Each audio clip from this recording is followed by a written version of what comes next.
Tangible results, tangible results. Now, I'm not sure if I did a video on this or not. It's called Visual Contrast Sensitivity Test. And I took one of these back at the beginning of July, end of June. And here, what is the visual contrast sensitivity testing? Visual contrast sensitivity testing measures your ability to see details at low contrast levels and is often used as a non-specific test of neurological function. Similar in form to the standard audiometry hearing test. The VCS test generally involves the presentation of a series of images of decreasing contrast to the test subject and the recording of the contrast levels where pattern shapes and objects can or cannot be identified. The results of the test can then be used as an aid in the diagnosis of visual system dysfunction.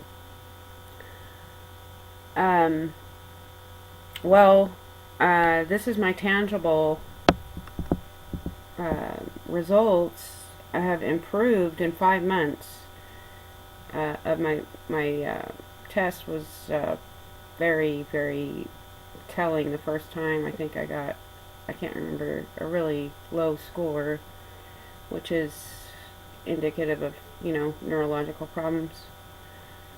So, and of course, this is not really a diagnosis. It's a tool for diagnosis that you would maybe bring to a doctor, or maybe give you an idea of what type of doctor that you would need to go to. But here, because I did, what can cause contrast sensitivity deficit? Many things can affect the ability to perceive contrast. These include nutritional deficiencies, which is what was shown on my Genova nutritional eval. Consumption of alcohol, drugs, medicine use, exposure to endogenous or exogenous neurotoxins or biotoxins, including volatile organic compounds, VOCs, venom from animal or insect bites, certain species of mold and mycotoxins, microbial VOCs. They produced cyanobacteria, dinoflagellates, particularly Listeria and Sigtera.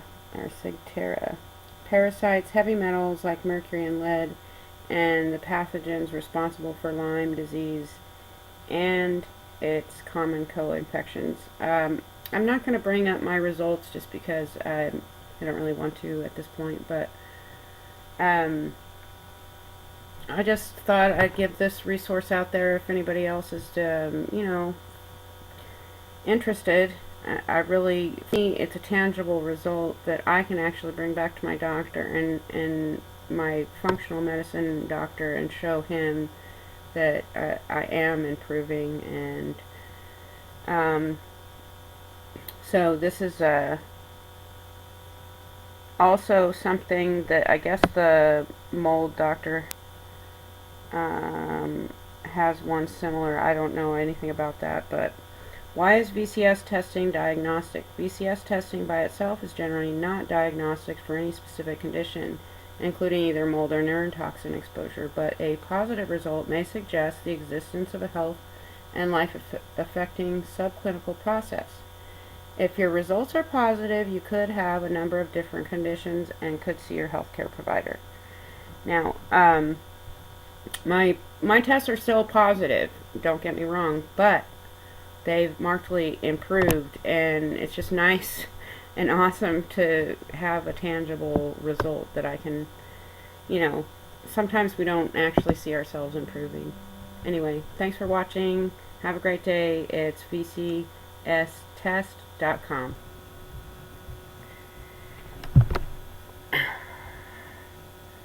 Anyway, also has to do with my faith. As soon as I surrendered to Jesus for healing, and I mean truly surrendering, that is when I started to actually have healing in my life, and that was last October 2014. And so the tangible results are a little bit more then, you know, a lot more than I can even ever say, because just by letting go and letting God, I know it's just such a,